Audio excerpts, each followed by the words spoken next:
So there you go. Nice. In my face. Yeah, in your face. Welcome to Recotopia, a happy home for recommended movies, TV shows, music, video games, foodstuffs, and more from three people you can definitely trust. Trustability varies by region, no guarantees implied.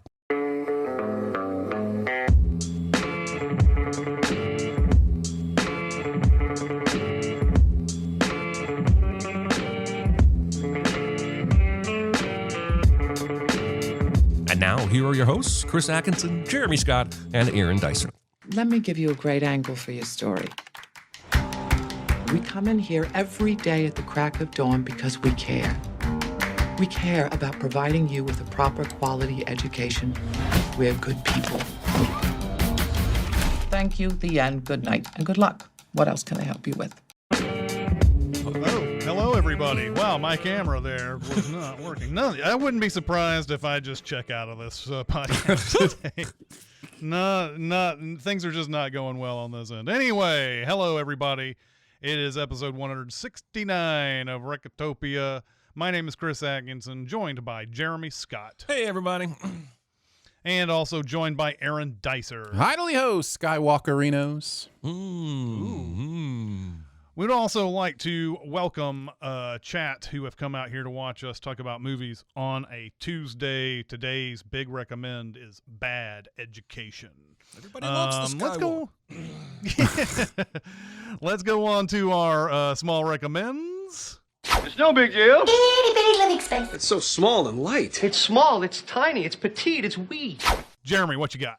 Oh, boy. Let's start out nice and light, cheery. I caught the new HBO documentary, Surviving Ohio State, executive produced by one George Clooney. Let me start by saying this is a heavy fucking watch. So know that going in. It's sobering to learn details that I personally had not ever come across regarding the scope of this scandal and cover-up.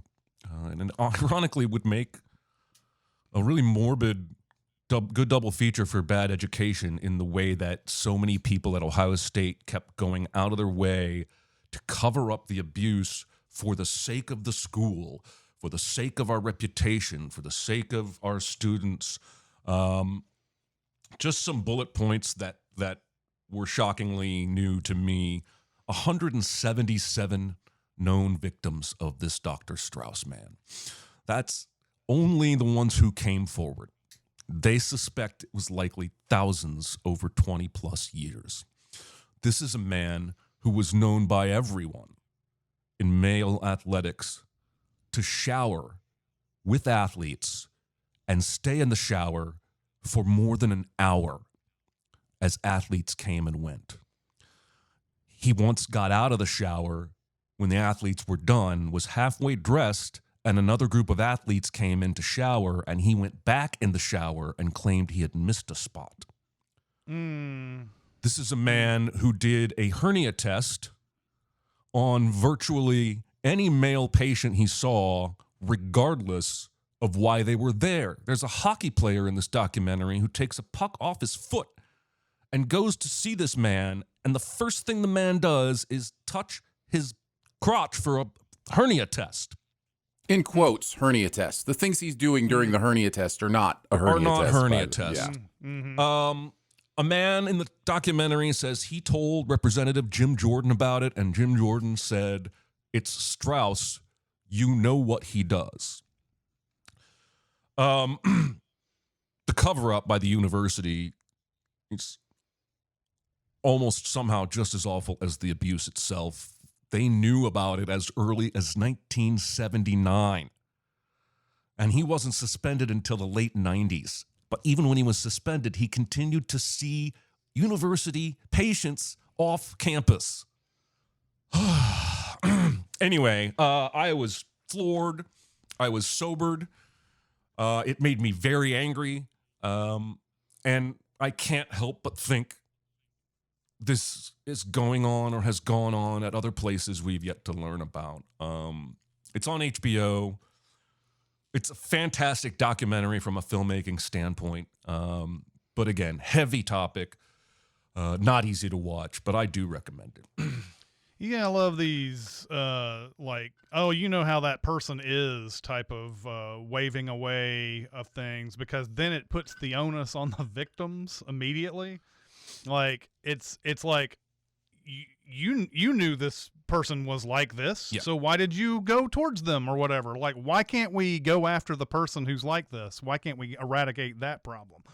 You know, so Yeah, it's there are a couple moments in the doc that I watched yesterday, knowing you were going to chat about it today, and that I wanted to highlight. But it's worth mentioning before that, as you mentioned it going on elsewhere, this is the third high-profile, almost exact case like this that we've seen in the last little bit with the gymnast trainer and Very nice. from Michigan State, so another college employed person, and then the Penn State stuff as well was another college employed person who was in charge of the physical well-being of these student athletes.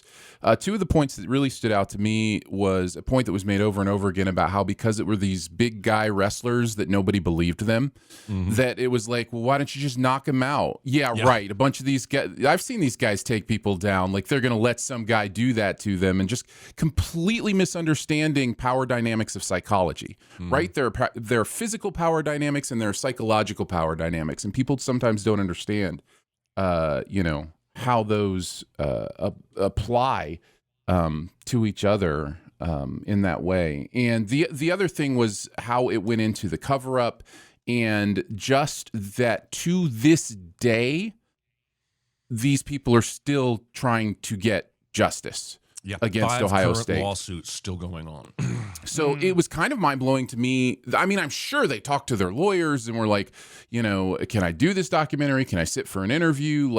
But just to be able to tell their stories even as this is ongoing is, I think, really, really important. It needs to be heard. We need to hear these stories, as hard as they are. So that we can affect change, so that the next person knows, I do need to be stronger. It was this documentary is so infuriating.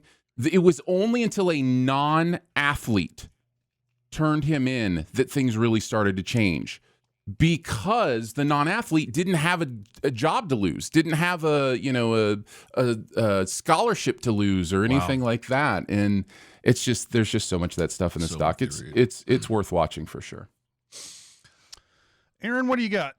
Hard to follow that up, but I will do it with a Brazilian silent film from the 1930s called Limite. This is almost as fascinating behind the scenes as it is on the screen. This was a 22-year-old Brazilian philosopher, if you can say at that age even, but somebody who was, very thinky, and he was like, oh, I like movies, I'm going to put something together. It was the only film he ever made, and it was almost lost to time. But what it is, it tells us a story of two women and a man who are adrift in a boat. And the movie tells each of their stories and how they got to this boat, and asks the question as it leaves them floating in the ocean adrift, is it worth it to escape what they escaped, to be floating adrift in an ocean? And there's some really interesting thought things going on here. There's some really interesting editing and shot combination to give tone, and I was really impressed with this movie, and it's kind of one of those to dig up. I know Scorsese was pretty key in its restoration. There still is one, they think, 5-minute chunk that is missing from the movie, and there are a couple parts where what they do have is really worn. But it's on Criterion. It's well worth a watch. I believe Limite means like limits in Portuguese, and the idea of what are the human limits, what limits are we willing to go to escape the things we hate, those kind of things. So I was really fascinated by this. It's a nice and easy one to pop on Criterion and feel. Never have heard of this. I have to check this one out. You've been on quite the kick, haven't you? Going way back is this something you've been just doing, or is it a coincidence? So generally, when I tick off my watch list, I will tick off the borders. So anything in the current year will go first. I'll tick that off, and then I'll go back to the earliest part of my watch list. So I just refreshed my watch list. I just got through the previous watch list, so I refreshed with a bunch of stuff, and so that's why I'm in the 20s and 30s right now, kind of checking some stuff off. So yeah, nice. My small recommend is definitely probably truly a small recommend. It's called Stick. It's on Apple TV, and I think in particular you two would love Stick because it's a golf comedy sitcom type of thing. And also Jeremy, the character in question who is getting trained to be a pro golfer is from Fort Wayne, Indiana. So neat. I just thought that you might find that interesting. I do. But Stick, I'm going to tell you right now, it's not a great show. This isn't like Sopranos level show here. This is just a decent, airy thing that you can watch, 30 minute episodes and everything. And Owen Wilson plays a former pro golfer who happens upon this prodigy who, of course, doesn't want to play golf because of reasons. And then he ends up trying to find a way to recruit him and get him into golf. And apparently he was super into golf when he was younger, but his dad was overbearing and basically drove him out of the sport. So now Owen Wilson kind of has to fight the same kind of things that this kid's father was putting on him when he's trying to make him good and everything. And of course we see this guy, and the very first few episodes is the recruitment, the trying to gain the trust, and also going through these amateur tours. I don't understand them as much as you guys do, but like going through these basically tryouts to get to the major amateur tour or whatever, and and dealing with what are you how are you going to play? You're going to be he's kind of like Kevin Costner in Tin Cup, this kid, a little bit, because he's cocky and he's he wants to hit the ball as far as he can, and it's like people trying to rein him in and all that type of stuff. But anyway, I think this is funny enough. Mark Maron is in it. He's funny. I mean, Owen Wilson's always likable, but I think overall this is a fun show that if you kind of like golf or you really love golf, you might really like this show. So I'm recommending it. There's 5 episodes so far. I don't know how many more there are going to be, but so far, and I'm enjoying it. So there you go. Nice. In my face. Yeah, in your face. All right, let's go on to our big recommend, which is Bad Education, and this is Jeremy's pick. So Jeremy, take us away. I'm fine. It's just that you're so big. It's so huge. It's a good rule, but this is bigger than rules. It's bigger on the inside. Is it? I noticed. Bad Education is a cinematic telling of real events in a fancy New York public school system where a superintendent and his assistant and more were caught embezzling. I just wanted to point out this is a true story because while the movie is entertaining, let's just remember this really happened and probably happening all over the country. The movie opens on a school board parent rally meeting with an unseen MC extolling the virtues of the school and its leadership, listing off elite colleges their students have gone on to, while we watch Hugh Jackman's Frank preen in a mirror. He then walks to the stage and is introduced to huge applause. Next, we see the beginning of a school day at Roslyn High School as Frank enters with his coffee and greets lots of students and workers. It's clear he's very well liked by most everyone here.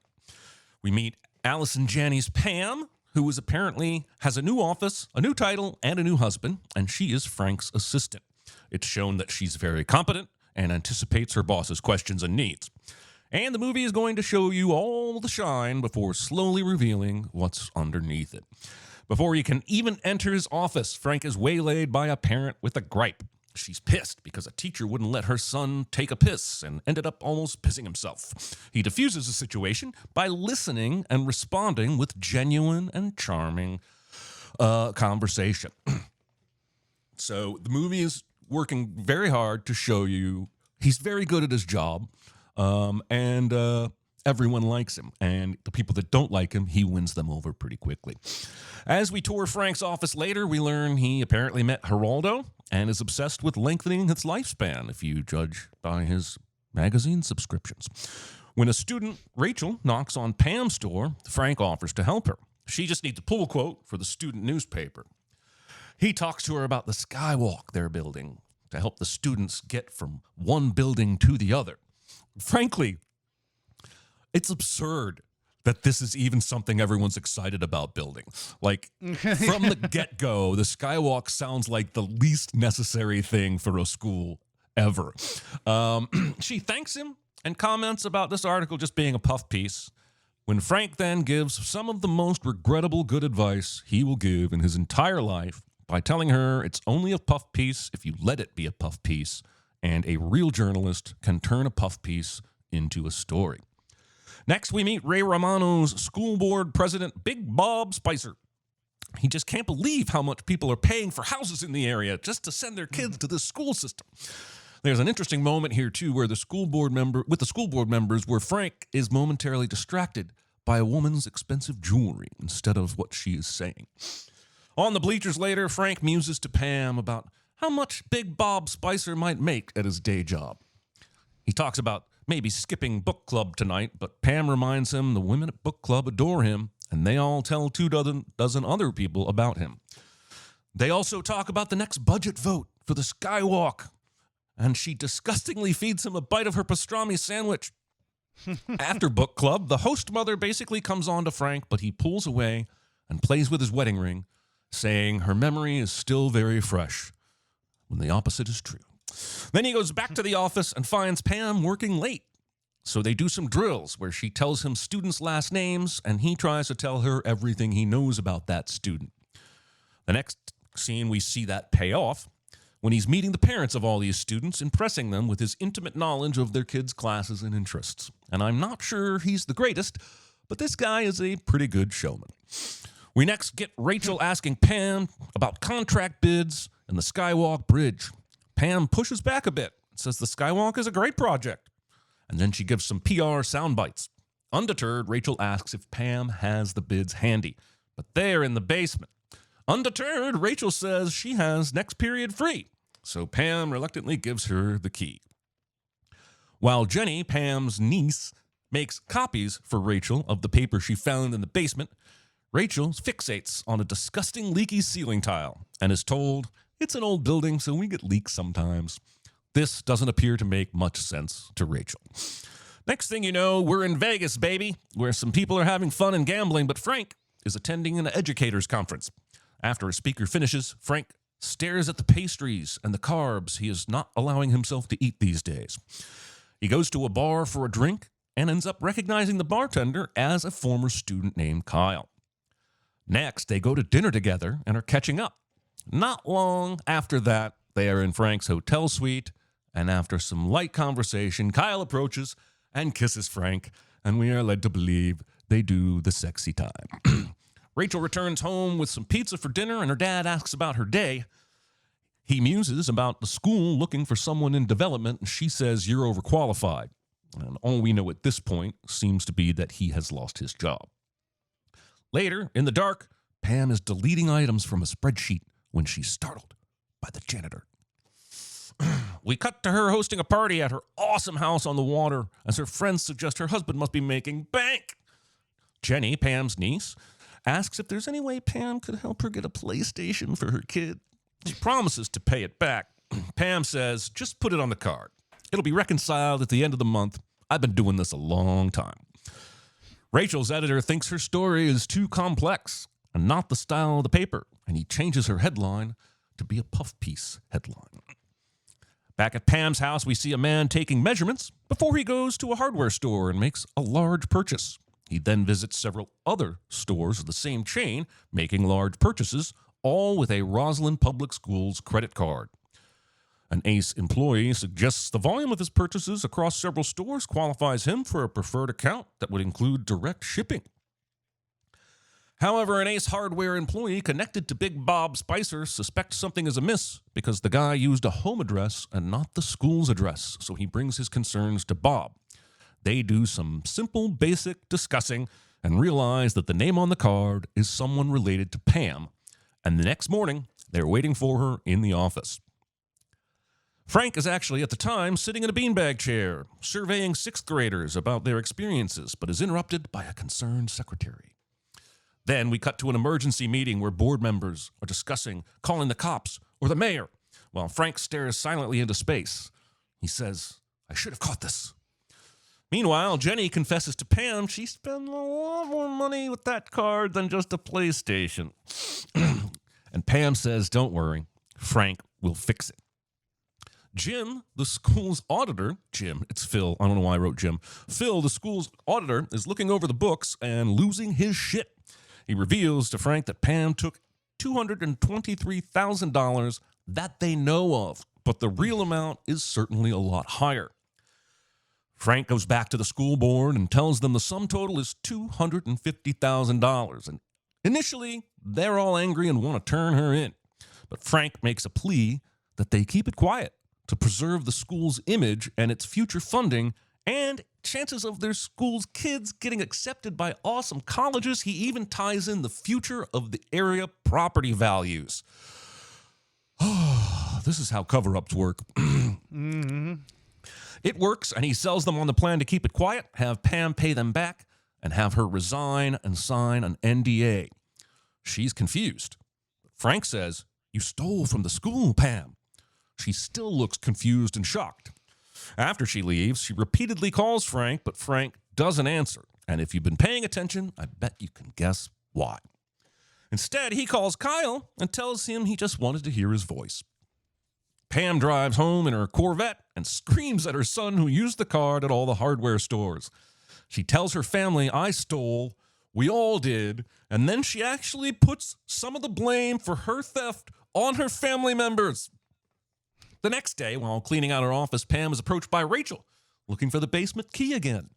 Pam asks what she's looking for. Rachel says the skywalk is super expensive considering everything that's falling apart in the school.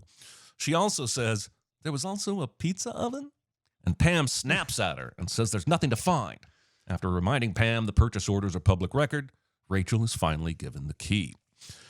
Pam tries to get Frank's attention when he arrives, but Frank completely ignores her and locks his office door. Pam grabs her box of personal items and storms out. Later, Frank has a meeting with Jenny. He says they want to transition her to the special utilities department. He promises they're just doing some shuffling of personnel. She then threatens to tell the world about the firing of Pam because she does not know who she's talking to. He stops her in her tracks by complimenting the necklace she's wearing, which he's pretty sure is new. Now Jenny has no leverage and accepts the reassignment, and yes, her new office is in the basement and it sucks. When the school board spins Pam's absence as something due to a serious disease, people start sending Pam baskets and flowers and offering her money. But the board makes just a quick statement about her leaving at the next meeting and then immediately moves on to a graph of how many of their students are at kick-ass colleges.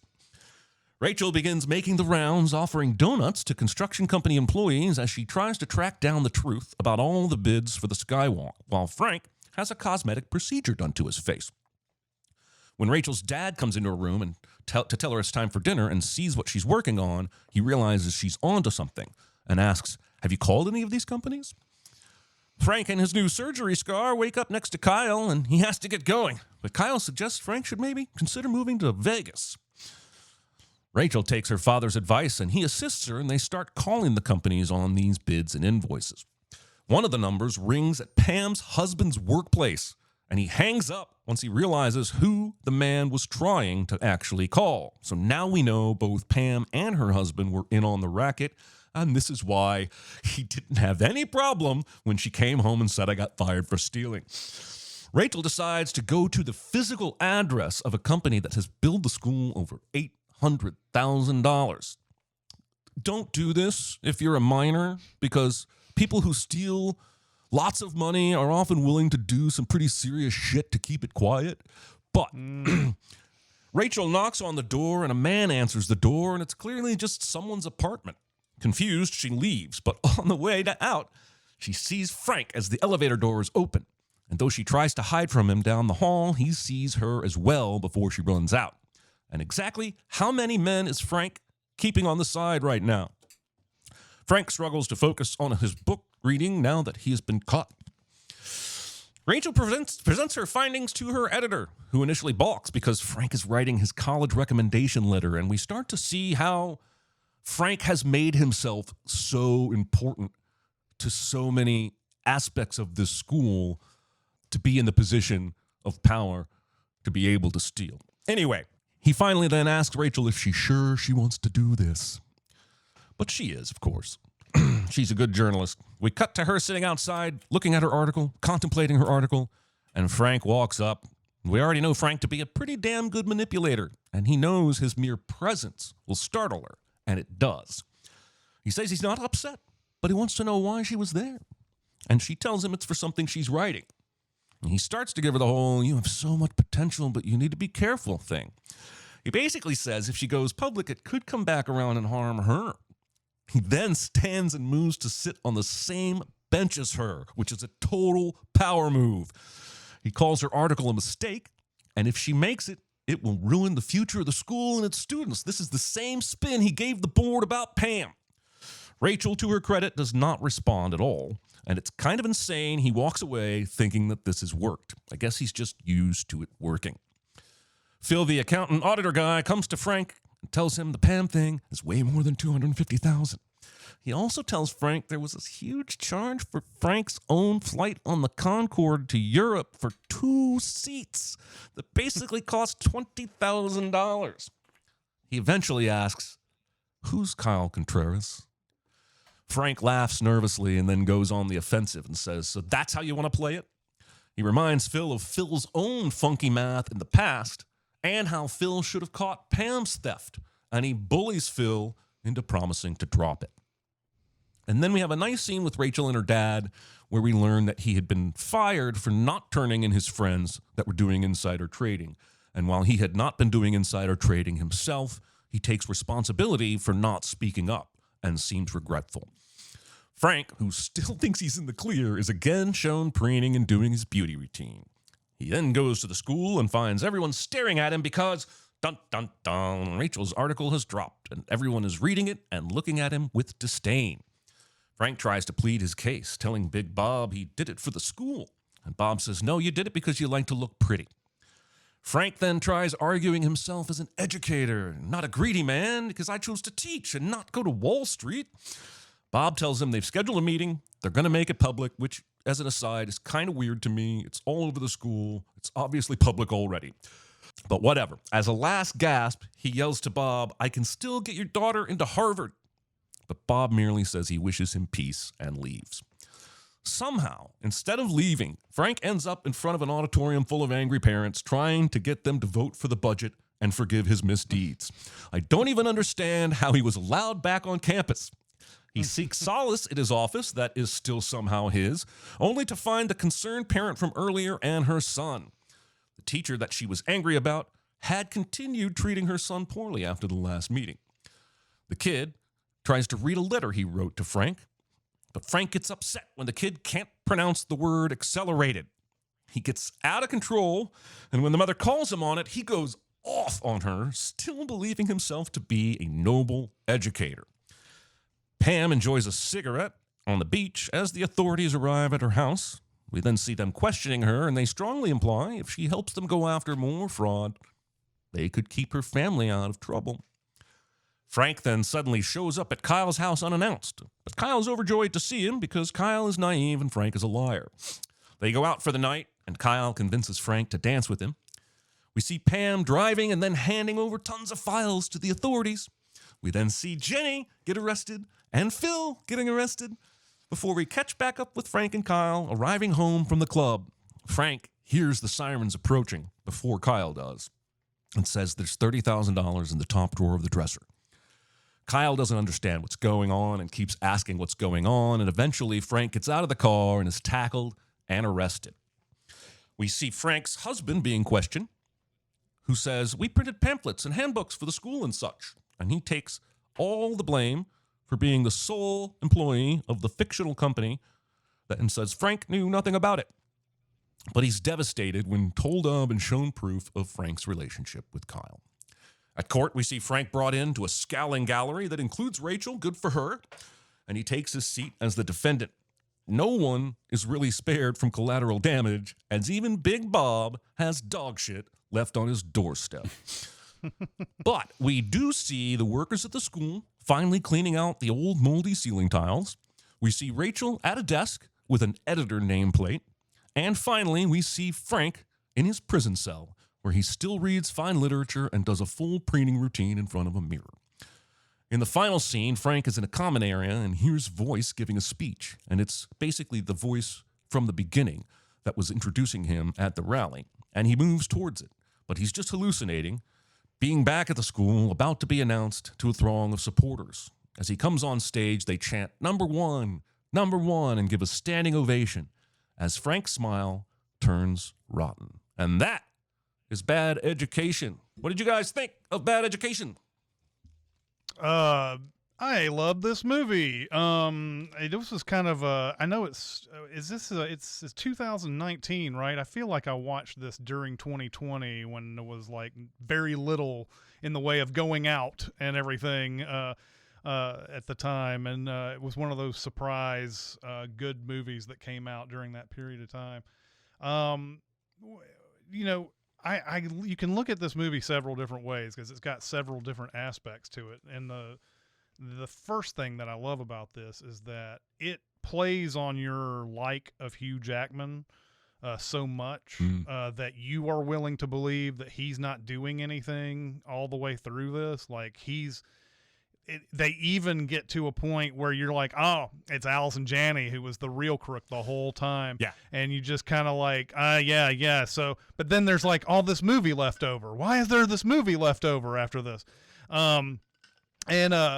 And so like it plays on that. And so you're willing to think of him as a good guy for a really long time in this. I mean, some people are probably like, that guy's crooked right off the beginning, but like, but yeah, it's just one of those things that I love about the aspect of this movie. Another great thing about this is just the character study that is Frank, because everything about him is he can't be himself, right? Like everything.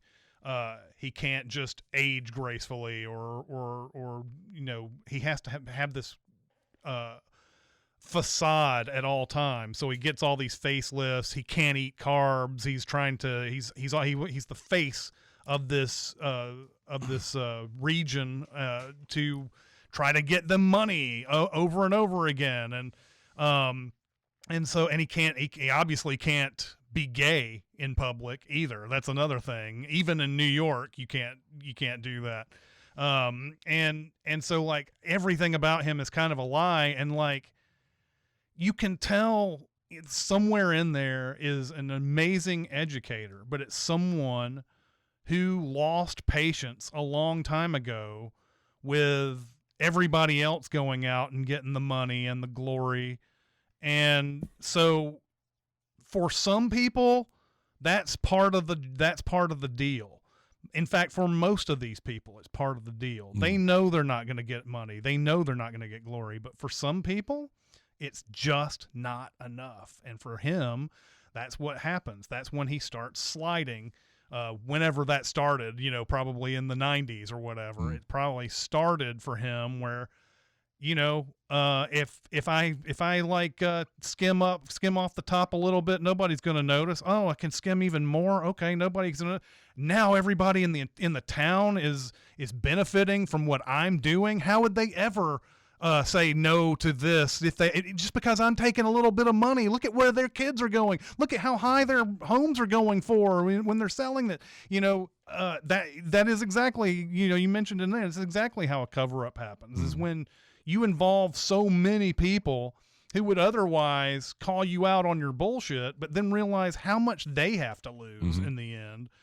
It's a great. I think they do a really good job of building all of that and everything. But yeah, in that very end scene, you can, or not that very end scene, but that end scene with the kid and their mom, you can see exactly what happened to him right there. People coming in thinking their kids are a lot more special than they are, and why can't you teach them? And you're the one that's responsible for this. And, you know, like, you know what? Sometimes your kid isn't a Harvard material, and that's okay. And that's sometimes what people don't get through their heads in all of this. But again, most people would be patient with this and just say, well, we'll just keep on trying and see what happens. Not this guy. This guy takes it as a personal affront when you don't know certain things. And yes, clearly the mom wrote the letter. He doesn't know the word accelerate when he gets to it. Accelerated. He wants to go into an accelerated program and doesn't know the word accelerated. You know, it's one of those type of things that he's probably dealt with 100 times. Yeah. Whereas most people just say, yeah, we'll keep on trying and trying to do the best for your son and everything. He goes on this long rant about a race car and finally gets him to say the word accelerate right, you know, because it obviously irks him so much that the kid can't say the word right. So, you know, I love how that character is built in this. The other part of this is the investigative journalism part of this. The reason why a lot of time it seems like we never question why a certain entity out there is doing so much better than everybody else. We never question it. We'll never question whether or not there might be a crime involved behind all of this. When one school system suddenly shoots themselves up this meteoric rise from nothing to number 4, I believe they're at, in the entire, is it the country? Or is it the They were New York actually, itself? in real life, they got up to number 6 in the country. They were the number 6 it's in ranked the high school in the country. So they're trying to get to number 1 in the country with the skywalk, which again, I don't know how that factors into being, and maybe it's just the fact that they have so much money and that people are just willing to go and move to this place because of the reputation it has or whatever. But there's a reason why a lot of these newspapers and media outlets don't go after these people, and it's they don't want to know. They don't want to know about it. They think that there's a lot to be said about the reason why our media is controlled by all these rich people now. They don't want to know. They don't want to investigate these things because that's the capitalistic society. This is a positive story. Why should we ever ruin that? That's the American way. And so of course nobody looks into it when stuff like this, like it's ridiculous when you read it, like what they're doing, how much money they're getting, what they're building with it, and nobody wants to go and investigate it. And you're right. You know, this girl Rachel walks in just wanting a stupid quote about the skywalk, and he comes in and he's like, you know, there's not any just puff pieces. You know, you want to go out, again, showing how great he is as an educator, showing like, you know, like, hey, go out there and find the story. He doesn't think she's going to find the big story. Yeah, but he does think that the story can be better than what it is. And of course, yeah, she goes and investigates and does the work. That's the problem. Another problem with journalism is that you have to do the work. You have to go in there and read some very boring things and find something and then make calls and ask questions and be a bad guy. And that's not in a lot of people's DNA. They have to go and like be an asshole to a lot of people, trying to be as nice as possible, but anyway, I love the investigative journalism aspect of this because it shows very much kind of like in All the President's Men or something like that, how you do an investigation, how you do a journalistic thing. And so I love that aspect of it too. And so, yeah, this is a great movie. I really, really, really, I think I liked it better this time than I did when I first watched it. Yeah, this is an incredible watch. It's perfectly paced. The information is given so well. Chris, you hit my main two things. I'll just touch on them briefly again. The way it delivers its information is so important. The way it holds the information about his, double dealings and other things is so important. Not just to trick us, not just to have a whammy, not just to have a twist, but because it's important to the story that we understand how he is perceived, and not just perceived, but there's an authenticity to him being a good educator. By all accounts, Frank was a great educator. Like, he got stuff done. He provided a good environment for students to excel. Like, the fact that people contain multitudes is not something we should be scared of. We shouldn't be scared of the fact that somebody can be good at their job and also a terrible person skimming money from the school they pretend to be more concerned about. And I think the movie knows that, and therefore gives us an opportunity to really see this person as, a shining example in a few scenes before we find out, what's really going on. I think that's really important. And then the other thing you mentioned that I also wanted to bring up is the journalism part. I am such a sucker for a journalism movie and journalism storylines. It is partially my personality, my curiosity. I've always been a very curious person. I'm always interested in how things work and what's the inner workings of something. And journalists take that and look into the world, and they are always willing to ask why and how. They're always willing to really get to the bottom of those questions.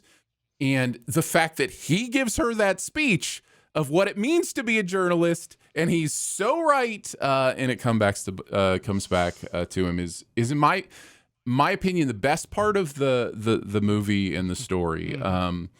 I also wanted to mention the bookending scenes with the little boy. I think they're, purposely a way to show us the two different versions of this personality type. Yep. And what they're going with. Chris, what you said is so true. My understanding of the real Frank was also that he just thought he deserved that money. Like, that it was for what he was able to do. He's like, I deserve to get paid like this. And so I'm going to make it happen if the system's not going to make it happen. And that was kind of his You'd be approach. surprised how much theft happens because someone thinks they deserve it. Yeah. Oh, yeah. Well, the human ability to rationalize and narrativize the world around them is astounding. I mean, it's just story after story of, people who just, this is how I saw the world, and I'm not a bad person. This is just the way it is, you hear it in story after story. Is it wrong to steal a loaf of bread to feed your family, Bart? I do want to spend a little bit of time talking about, as you dig into the real part of the story, some differences that I think are valuable to bring up. And I will say that I don't hold it against a movie for changing things. A dramatization. I really don't. The important part is for the audience to know going in, when you see a dramatization of true events, don't ever expect that's exactly how it happened. Right. Ever. See a documentary if you want to be closer to how it exactly happened. But if you're watching, even then, but if you're watching a movie, throw what actually happened out the window, do your research afterwards, enjoy the movie for what it's trying to tell you using this true event as a launching pad. And I say that primarily because my favorite part of the movie is kind of completely made up. The student paper did do a piece on the Alice Janney character, writing some sort of letter or something that was kind of key, and some other investigative journalists at actual newspapers, kind of digging into this. But there was no Rachel, or whatever I think her name was Rachel. There was no meeting, where he was like, you should do better journalism. Like, that never, happened in any way, shape, or form. And by all accounts, they were so blatant with this that it didn't really take much of an investigative journalist to bring. Like, that part is true. They just bought whatever they wanted on the school card and just thought nobody would ever, dig in and pay attention. From what I can tell. The other part that I think is interesting to think about, interesting to talk about, and worth a discussion at some point, maybe not here today, but is Frank's sexuality. Because he has said often that he is attracted to both men and women. He never considered himself a closeted homosexual. In fact, he said he was out when all this was happening, that people knew that he had a homosexual relationship, and that his partner knew that they were in an open situation, and all that stuff. So there's a really interesting thing the movie is doing with taking his sexuality and making it part of the repression, the plot, what you were saying about the character work. And I understand why the movie is doing that. But as different as it appears to be, at least from his perspective of his own sexuality and what the truth was, it's worth kind of thinking about that. And what does it mean when a movie takes a sexual preference or sexuality and shifts it a little bit to make their own points or whatever the case may be. And as terrible as his actions were, it's worth thinking about those things. And I'm sorry, it's a weird thing that movies have to do a lot of times, where it doesn't trust an audience maybe to. We've just told you that he can't. He has to put up these appearances. He can't eat carbs. He's all these different lies. What does that say about our character that he's open about his sexuality? Right. It's one of those things that movies I feel like they do that so that you're. But wait a minute. That you told me he was this thing. How can he be a lot of things? I just think it's thematic. Like you mentioned, Chris, your first, thoughts after I was done with the summary. I think this movie is about how we see ourselves and how other people see us, and the identities we try to create for ourselves and the identities other people create about us, and then how those compare to the truth. And so I think making his sexuality closeted in this movie, I'm not gay. I can't speak to whether or not that's something that might offend a gay person to do that for thematic reasons. But I think it was clearly done to underscore those themes of hiding who you really are from the people around you. Yeah, definitely. I also think it's worth pointing out there's a title card at the end of the movie that says Frank still receives $173,000 a year because of some weird frickin' New York pension loophole.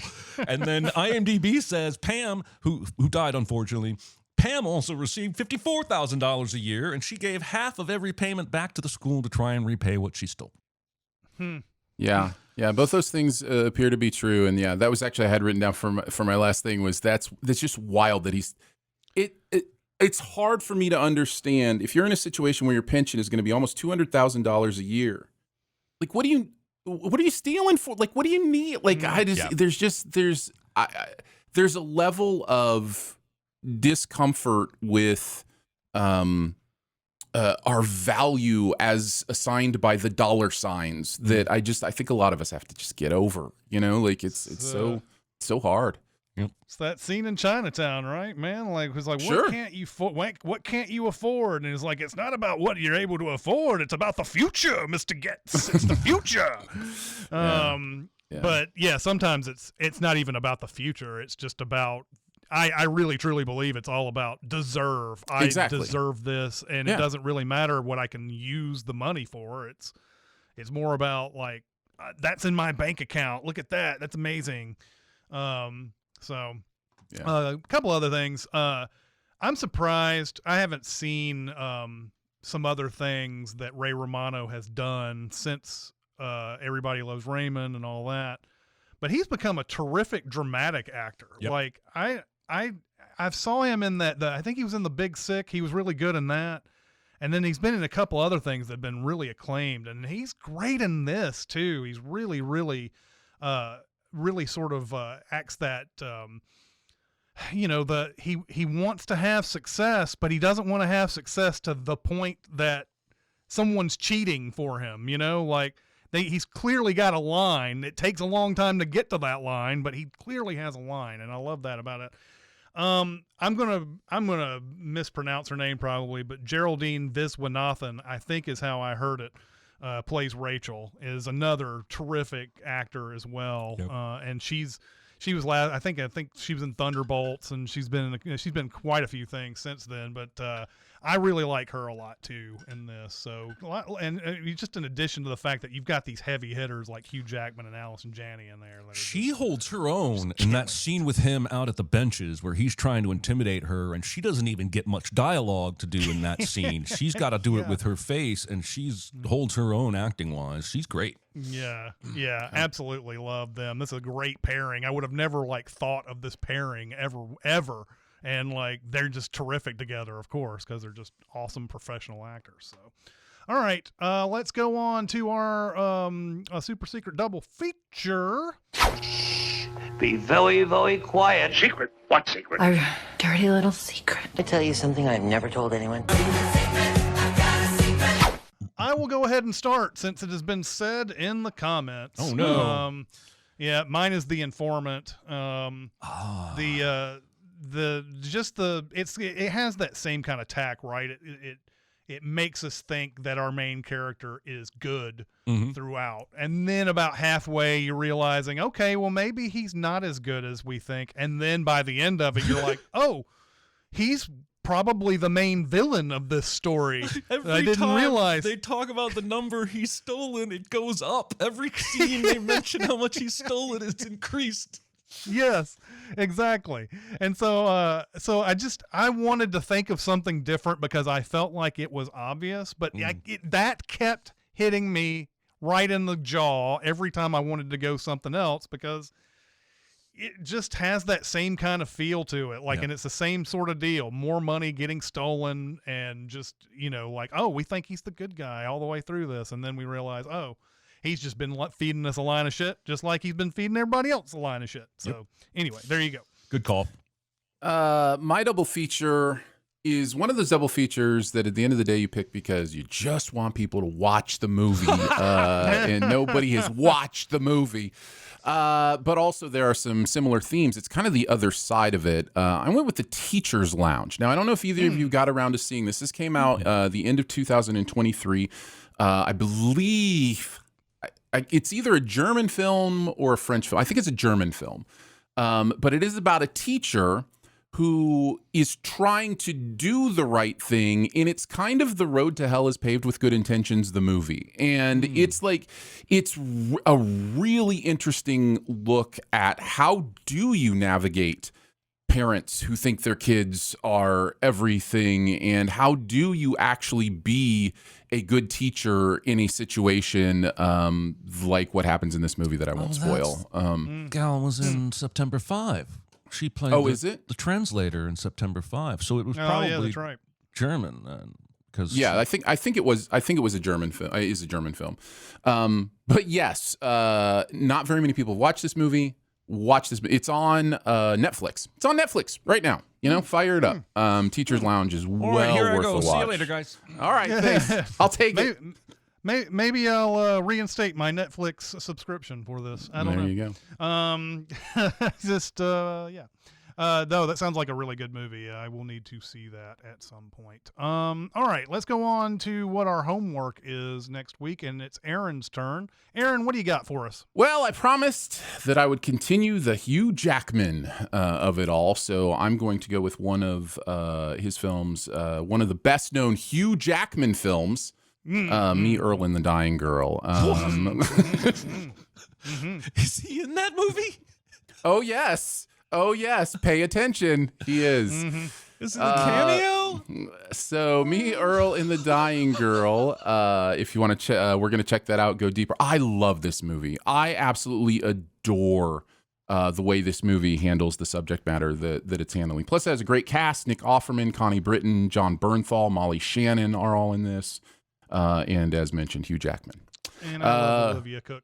I love Olivia Cook so much. Yes, Olivia Cook is great. I remember this was whoever the author of this book was right alongside us when Jeremy was signing his Abel's books. Yes. Oh, Jesse And Andrews. getting a remember the lot name. more people in line than I was getting to. Yeah. I mean, that was the hotness when we went out to do that. It sure was. That book was just red hot, and it was being turned into the movie at the time, I believe. Yeah. That we were sitting there. And also, we had Nick Offerman to our right. That was a lot of fun. Yes. But anyway, yeah. All right. Looks like we have time for one question. Question. I got something to say. I want the truth. I am listening. A lot of times we hear about people rewatching in adulthood a movie they loved as a child and it not holding up at all. Do you have any experiences of the reverse of a movie you thought was lame as a kid but now think is great? I had a hard time with this question. But not so much as a kid, because any movie I thought was lame has usually held up as lame when I was a kid and like watched it later or whatever. And so I've had a lot of the movies that I thought were awesome turned out to be lame. But probably the biggest turnaround I've ever had on a movie is Pan's Labyrinth. I didn't like that movie, and I think I didn't like it for just a lot of, just silly reasons. And then ultimately I watched it again. I forced myself to watch it again, and I really, really liked it. I'm not a big Guillermo del Toro fan in general, but I felt like I probably gave this one short shrift, and I really liked it on the second roll around. And then probably the youngest I was watching a movie I thought was lame was Starship Troopers. Because I didn't really get it. I didn't get what Paul Verhoeven was going for in Starship Troopers. And then over time, you start hearing what people think of that movie and what the themes of the movie are about. And you're like, oh, yeah, okay, I get it. I don't know if it's great after you tell me that. It's kind of like Showgirls. I don't think it's great after you've told me this, but I do like it. I do appreciate it more. So anyway, what do you guys think? I guess, do I ever answer a question traditionally? This isn't one that I saw as a child and thought was lame, but then as an adult saw it again and thought was great. But something that I watched regularly over the years from childhood to adulthood that I started out hating and grew to love. And that's the 70s musical Scrooge with Albert Finney. And it is a Christmas Carol. And as a kid, I didn't know any of the actors, and there were songs, and I didn't like it. It felt epically long, too long, and every year, Mom and Dad would put it on and show it to us, probably trying to teach us morality or some shit like that. And as I got older, late high school, early college, I not only started to recognize the actual quality of the film, this is the same time I'm becoming a film buff, right? My brothers come home from college and introduce me to some awesome movies. I'm sneaking out to the theater without my dad knowing. And so as I start to watch it as a film and as a new film lover, instead of something that was hoisted upon me in my childhood, I start to appreciate the quality of Albert Finney's acting, the quality of the songwriting, the cinematography, the tone choices. And so now it's something that I, again, watch annually on my own. It is really long, still.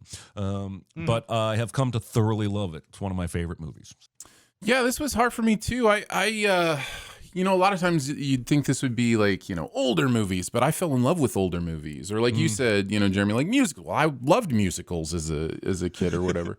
The one, though, that I just never really got was Field of Dreams. I was 14 when it came out. By the time it was on video, which, again, I didn't go to movies and movie theaters until later in life. So, I was like, yeah, I guess, yay, baseball? I don't know. Like, it didn't really hit me in any kind of interesting way.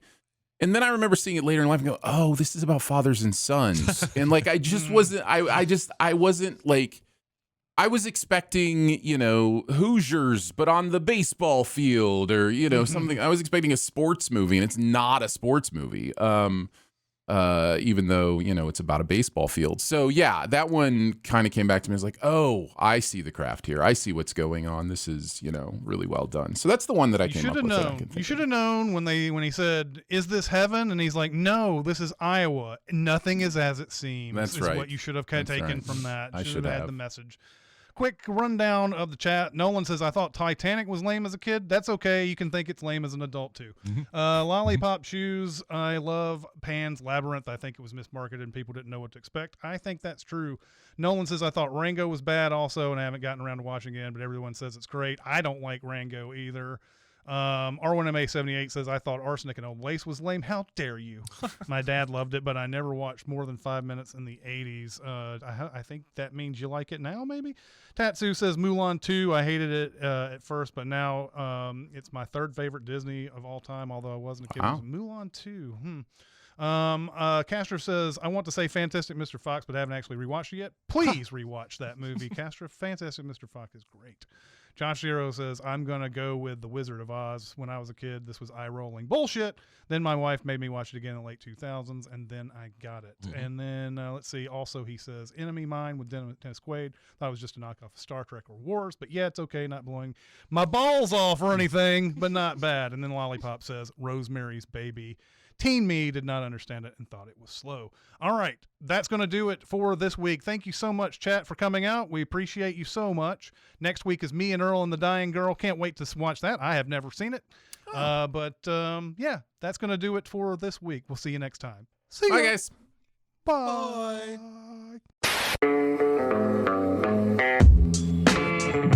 Be a part of the live show by being a member of the Sin Club at Patreon at patreon.com/cinemasins. Chat with us on the Cinemasins Discord at discord.gg/cinemasins or Cinemasins Twitter at Cinemasins, and email any comments or questions to Recotopia at cinemasins.com. That's RECOTOPIA at cinemasins.com.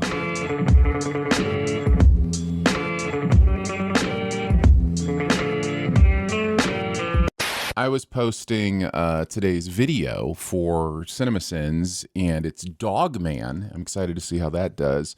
But this is a kid's cartoon that is about a policeman and a dog that are in such a horrific accident that they have to combine their body parts into a dog man. And so I briefly flirted this morning putting it in the horror playlist. I just thought that would be hilarious, but... It reminds me, a long time ago when we did Life of Pi, and nearly everything at the end of it was like, oh, maybe none of that happened. Yeah, it was all metaphor. It was all his imagination of actual people as animals, and yeah. Richard Parker. Hardly any of that happened. Hardly any of that stuff that Kevin Spacey does in Usual Suspect happened. Yep. Yeah. I remember watching. I had the laser disc of Usual Suspects, and there was commentary on it. And of course, they're very tight-lipped about both Bryan Singer and Christopher McQuarrie were very tight-lipped about what happened in the movie. And at the very end, after everything is said and done, you hear Bryan Singer say, well, you wonder, everybody's asking us, so what really happened in this movie? And as he says that, Christopher McQuarrie's commentary overlaps Bryan Singer's in a very deliberate way. And when Christopher McQuarrie starts saying something that you might hold on to, Bryan Singer's comes back in. And it's just, it's commentary, much like the movie itself. Wow. That's kind of cool. Amazing. We watched, one of the movies we watched when my brother was here was Anatomy of a Fall. Mm-hmm. And I did not pick up what the movie was doing until it had ended. And my American procedural drama trained brain was like, wait, you're not going to tell me? And then my brother was like, he quoted the movie from like 30 minutes earlier where the gal says to the boy, if you don't know the answer, you just make it up for yourself. You decide for yourself, what it is. And I was like, oh, I instantly love this movie now. So it was just, it didn't click for me until my brother made that connection. And I was like, oh, okay, I get it. I decide this happened. So. I've always had a weird relationship with those movies because these movies like A Serious Man and where there's no way to really know certain things, and it plays with us in this modern day where we feel like we should know everything. We have video of everything, we have audio of everything, and then we come up onto a situation where there is no concrete evidence of anything. What do we do in that instance? Because we don't have the evidence that we need, we crave, and everything. So I love the movies for exploring it, and then I hate the movie for not giving me an answer what it thinks it is. Yeah. And so it's I love Anatomy of the Fall. I love that movie. My brother paused it halfway through, and he was like, "Who do you think did it?" And I was like, "I think the kid did it." Yep. Yeah, I think that's the one. I know there was been one recently, but I think that might be the one. Was it Trier? I think was the director's name. Said something along the lines of, "There is an answer. It's just not my responsibility to tell you the answer." Not that the movie indicates a specific answer, but in the real world, there is clearly something that happened. Yeah. And we are meant to interpret what we see to try to figure out what happened in the real world. And I know she told the actress to play that part as innocent. So Sandra Huller, her perspective was, I'm innocent. But that does not mean that she is actually innocent in the real world. So it's interesting stuff. That flashback to the argument they have when they start out playing the audio in court and then they flash back to the argument. That is one of the best written marital arguments I've ever seen on film. They both make solid points, and they're both super wrong at times. And emotion comes into it, so they're both pulling up things from the past. It felt so authentic to me. Yeah. American Psycho is another one like that. Where it doesn't tell you. Doesn't tell you if this. I mean, I think we're supposed to believe that this is all in his head by the end. I think the movie kind of directs you that way, but I remember from the trivia, Willem Dafoe was directed to, in some instances, believe that Christian Bale committed murders and act it that way. And then in the other ones, he was instructed to be like, whatever, you're just somebody I'm talking to. And so they mixed and matched all those Willem Dafoe scenes in American Psycho so that you're just like, does he think that he killed anybody or what? That's another fascinating movie. The other day when Spaceballs 2, I saw somebody on a text message gave me a thing that showed Spaceballs 2, and somebody asked, "Is this a real thing?" And he's like, "Yep, it's a real thing." And I went to the IMDb and couldn't find Spaceballs 2 anywhere, but there it was on the internet, a whole trailer for Spaceballs 2. Yeah. That Mel Brooks introduced himself. So I think that was just a case of brand new news that they hadn't gotten to yet. But Mel Brooks, man, is he 100 yet? No, but he's definitely in his 90s. Yeah, it's wild, man. I don't know what year he turns 100. I've never seen Spaceballs all the way through. Oh, crazy. That's darn right crazy. I've only ever seen scenes. If you put balls in the title of your movie, then Jeremy's growing up house is not gonna show that movie. That's interesting. Have you seen Mel Brooks' other stuff? Oh yeah. Oh, yeah, you I've just seen Blazing never got around to that Saddles one. Okay. Robin Hood's Men in Tights. I went over back to it. I've seen scenes, the famous scenes. Your Schwartz is as big as mine, and the dancing alien, and all that stuff. I know the pop culture stuff from it. I've just never sat down and watched it beginning to end. My favorite part is when they're watching the movie they're in, and it's caught, and they catch up to the part of the movie that they're actually at, and they're looking over their shoulders at the camera as they're watching themselves. That's funny. So good.